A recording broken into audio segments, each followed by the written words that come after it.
বন্ধুরা আপনাদেরকে অনেক দিন থেকে একটা কথা বলে আসছি যে কম্পিটিশন কাস্টমারকে কতটা ভ্যালু এবং কতটা স্যাটিসফ্যাকশন দিতে পারে আপনারা এই সিপিইউ লিগ থেকেই জানতে পারবেন। অর্থাৎ আমি upcoming 13 gen Raptor Lake Core i 5 13400 এর কথা বলছি এবং তাদের এফ ভেরিয়েন্টের। আর এটি আমি বলছি না, বলছে আমাদের ট্রাস্টেড লিকার 9550 প্রো, যিনি এই সিপিইউটা অলরেডি টেস্ট করেছেন সিপিইউ জির মতো টুলসে, যেখানে আনবিলিভেবল পারফরমেন্স এসেছে অ্যাজ কম্পেয়ার টু তাদের আগের জেনারেশন বলুন অথবা তাদের কম্পিটিটর। তো কম্পিটিটরের বিষয় এখানে ইনক্লুড অবশ্যই করব, ভয় নেই, এটা নিউজ, আমি সংক্ষেপেই বলছি। তো এই যে সিপিইউটি আসবে কোরাই 5 13400, আর অবভিয়াসলি এটা আমরা জানি একবারে মিড রেঞ্জ ক্যাটাগরির ইন্টেলের লো এন্ড সিপিইউ এটি। তো এটি এবারে যা অফার করছে, অর্থাৎ এবার 10 কোর অফার করছে, শুধু তাই না তার সাথে 16 থ্রেড, যা অনেক মাল্টি থ্রেডেড ওয়ার্কলোডে হেভিলি হেল্প করবে। তবে কথা হচ্ছে এই সিরিজে আরও কিছু সিপিইউ আছে, অর্থাৎ কোরাই 5 এবং কোরাই 3 যেগুলো আগের ডিজাইনে হবে, অর্থাৎ অল্টারনেট কোর ডিজাইনে। তবে এই যে স্পেসিফিক দুটি সিপিইউ থাকবে, অর্থাৎ এফ এবং নন এফ ভেরিয়েন্টটি, এটি থাকবে র্যাপটর লেকেই। অ্যান্ড এখানে তারা আইজিপিতেও অনেক ইমপ্রুভ করবে, অর্থাৎ আগের বারের 730কে বাদ দিয়ে 770 লাগাবে। অ্যান্ড স্পেসিফিকলি যদি আমি এর ক্যাশের কথা বলি, বিশেষ করে লেভেল 2 ক্যাশ, তো এখানে এবার ইনক্লুড হতে চলেছে 1.25 এমবির ক্যাশ, আর এটি প্রতিটা কোরের সাথে ইনক্লুডই থাকবে। তার ফলে যে লেভেল 2 ক্যাশ লেভেল পারফরমেন্স সেটি অনেক ইনক্রিজ হয়েছে, অর্থাৎ AMDর ছোটখাটো ইনফিনিটি ক্যাশের মতোই বলা যেতে পারে। তবে হ্যাঁ, এটা একবারে ডিরেক্ট স্ট্যাকিং ক্যাশ, 3D ক্যাশের মতো না।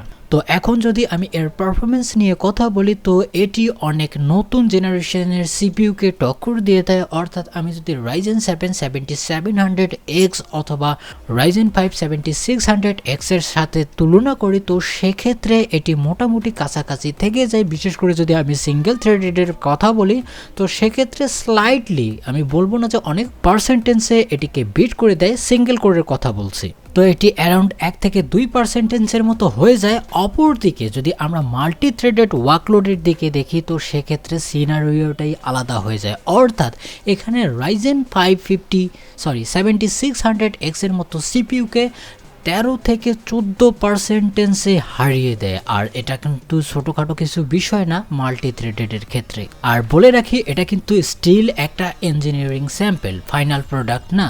তো কথা হচ্ছে যে AMD ফ্যানরা বলতেই পারে যে আমরা তো এখানে ভালো পারফরমেন্স ধরে রাখতে পেরেছি, তো সমস্যা কোথায়? ইন্টেল ফ্যানরা এখানে বলবে দেখুন প্রাইসের ডিফারেন্টটা কোথায়, $300 আর এটা অ্যারাউন্ড $200 কাছাকাছি বিক্রি হবে। হ্যাঁ, ইনফ্লেশনের জন্য একটু রেট বেড়েছে, তবে এমন না যে অনেক বাড়বে।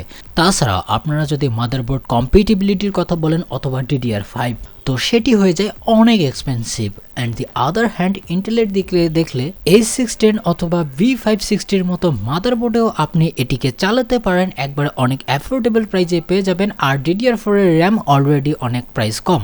ভ্যালু কার দিকে গেল? অবশ্যই ইন্টেল। তাই আপনারা যারা নতুন বিল্ড করার কথা চিন্তা করছেন, তো আপনারা ওয়েট করুন, ভালো কিছু আপনারা অফারে পাবেন। আর তার সাথে বলতে চাই, hello WhatsApp guys, CP here and you are watching PC Tech BT and it's news time, so let's get started and অবশ্যই সাবস্ক্রাইব করবেন। স্পিকিং অ্যাবাউট ইন্টেল, অবশ্যই বলতে হবে তাদের upcoming 4th gen Xeon scalable CPU, অর্থাৎ আমি সাপাই র্যাপিডসের কথা বলছি। তো তারা এটি খুব শীঘ্রই নিয়ে আসতে চলেছে, অর্থাৎ সামনের বছরের জানুয়ারি মাসের 10 তারিখে, এরকমটাই শোনা যাচ্ছে। অর্থাৎ ইন্টেলে বলে দিয়েছে, দেখি তারা সামনে টক্কর দিতে পারে কিনা AMDর মতো বড় কম্পিটিশনকে। তারপরের যে নিউজটি আসছে সেটি গ্যালাক্সকে কেন্দ্র করে, কেননা তাদের H5 সিরিজের GeForce RTX 4090-র একটা বিশাল রেকর্ড করা গেছে, আপ টু 3.7 GHz চলে গিয়েছিল জিপিইউ ফ্রিকোয়েন্সি। আপনারা বুঝতে পারছেন বিষয়টি। আর এটা ওয়ার্ল্ডের রেকর্ডকে ব্রেক করে দিয়েছে, অর্থাৎ 3D Mark pro ট্রায়ালে 31K point করতে পেরেছে, যা আসলে ইনসেইন লেভেলের একটা বিষয়, ডিরেক্টলি প্রায় 1200 মেগাহার্জ বেশি। তবে এটা করা হয়েছিল লিকুইড নাইট্রোজেনে, তাই আপনাদের যাদের 4090 আছে তারা এরকমটা এয়ারে করতে যাবেন না। তারপরের যে নিউজটি আসছে সেটিও এনভিডিয়া সেন্ট্রিক, কেননা এখানে আরও একটা ক্রেজি বিষয় দেখা গেছে, আর এটি সবারই জন্য, কেননা RTX 40 সিরিজের সকল কার্ডের জন্যই AV1 এনকোডিং আসতে চলেছে এনভেঙ্কের থ্রু। আর এটির সাপোর্ট দিতে যাচ্ছে স্ট্রিমারদের প্রধান হাতিয়ার OBS অর্থাৎ OBS স্টুডিও। তাই আপনাদের মধ্যে যারা RTX 40 সিরিজ দিয়ে গেমিং করতে চাচ্ছেন প্লাস স্ট্রিমিং করতে চাচ্ছেন তাদের জন্য তো একটা হেভি ভালো বিষয়। নাইস।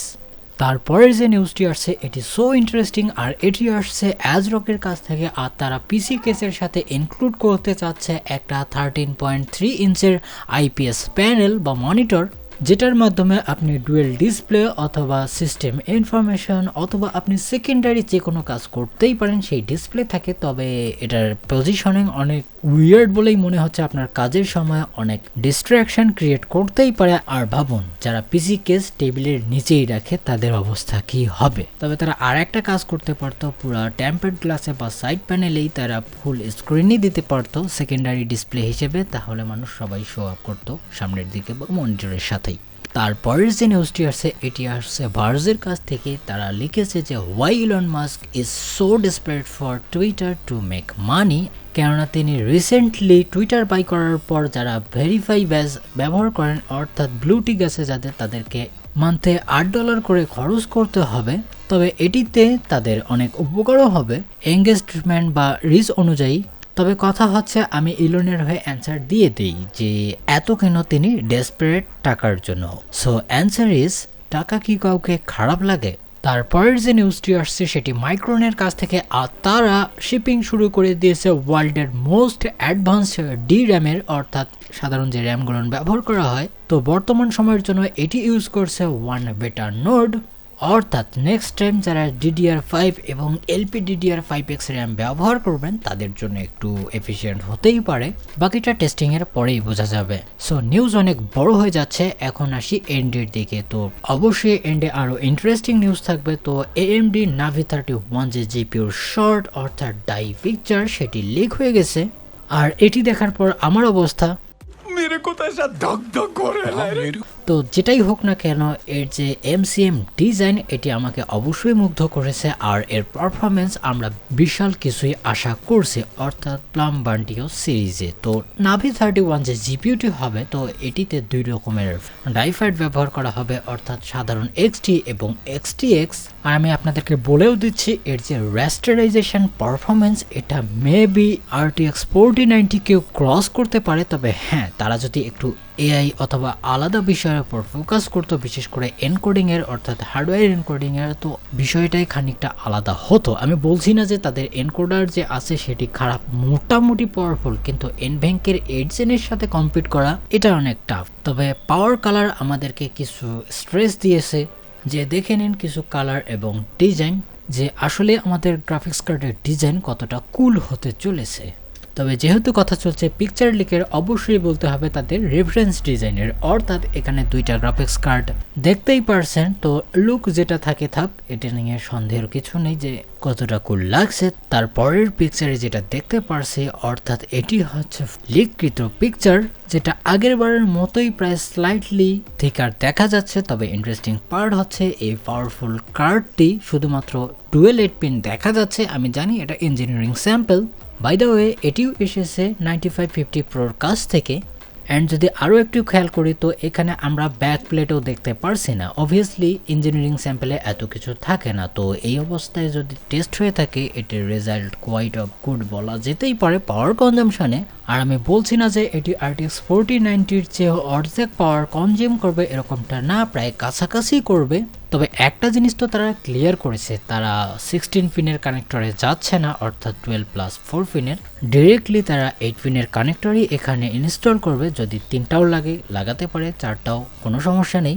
আর বাকিটা দেখি আজকে অর্থাৎ আপনারা কালকেই দেখবেন আসতে চলেছে তারা কি করে। ও আর হ্যাঁ, আমার তো খেয়ালই নেই যে আজকে 3 তারিখ। অবশ্যই আপনারা AMD-র কিনোট দেখবেন। আই হোপ যে ভিডিওটি আপনাকে ভালো লেগেছে। যদি লেগে থাকে লাইক দেবেন, যদি কিছু বলার থাকে কমেন্ট খোলা আছে, কিছুই লেখুন, যা লেখার লিখে ফেলুন। এখনো সাবস্ক্রাইব না করে থাকলে প্লিজ চ্যানেলটিকে সাবস্ক্রাইব করবেন। দেখা হবে নেক্সট ভিডিওতে। Bye bye.